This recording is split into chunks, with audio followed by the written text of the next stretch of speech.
Aujourd'hui, nous sommes le 5 novembre, journée dédiée à regarder le bâtiment le plus magnifique au monde à être détruit. Donc, tant qu'à être sur quelque chose de positif, je veux parler de quelque chose de positif.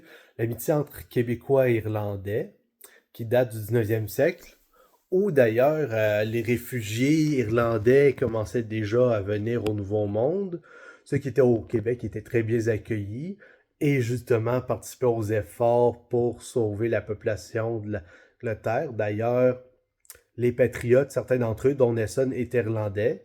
D'ailleurs, je pense suite, il se peut que vous voyez en cherchant des choses des histoires de conflits entre Québécois et Irlandais, mais les Irlandais qui avaient des conflits, c'était les Orangistes, donc pas des vrais Irlandais, mais les traîtres, un peu leur équivalent des libéraux. Donc, nous continuons dans le temps. Éventuellement, les Anglais commettent un génocide en Irlande de 1847 à 52. Et là, grosser le gros symbole de tout ce qu'on a fait. Les employés de l'île étaient principalement des membres de l'Église, donc des infirmières, prêtres et autres qui faisaient leur possible pour que le plus grand nombre d'Irlandais survivent. Malheureusement, à cause de tout ce que les Irlandais ont subi, il y a quand même des tombes de masse avec des milliers de morts dedans, mais le possible a été fait. D'ailleurs, la population en général se mobilisait pour faire des dons de nourriture et autres.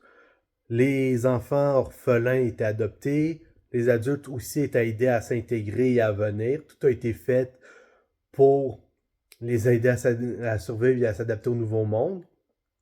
Et d'ailleurs, depuis ce temps-là, la mixité irlandaise auprès des Québécois est un petit peu un point de fierté. La Saint-Patrick est fêtée.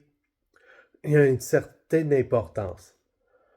Suite à ça, il y avait eu les sociétés berniennes qui aidaient à la sensibilisation, collecte de fonds et autres pour l'indépendance. Les Québécois ont fait leur part pour aider à l'indépendance de l'Irlande. Par contre, il y a eu une baisse d'intérêt majeure lors de la guerre civile qui était vue comme fratricide et donc pas très motivante à soutenir.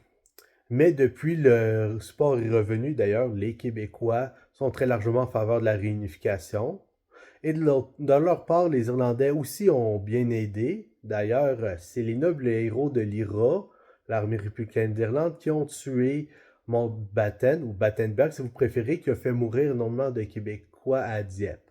Donc, merci les gars. Évidemment, les Irlandais sont sensibles à énormément de causes. Les deux peuples ont des problèmes assez similaires. Donc, sur ce, je vous dis à tous, est-ce que vous aimez la musique, Monsieur Finch?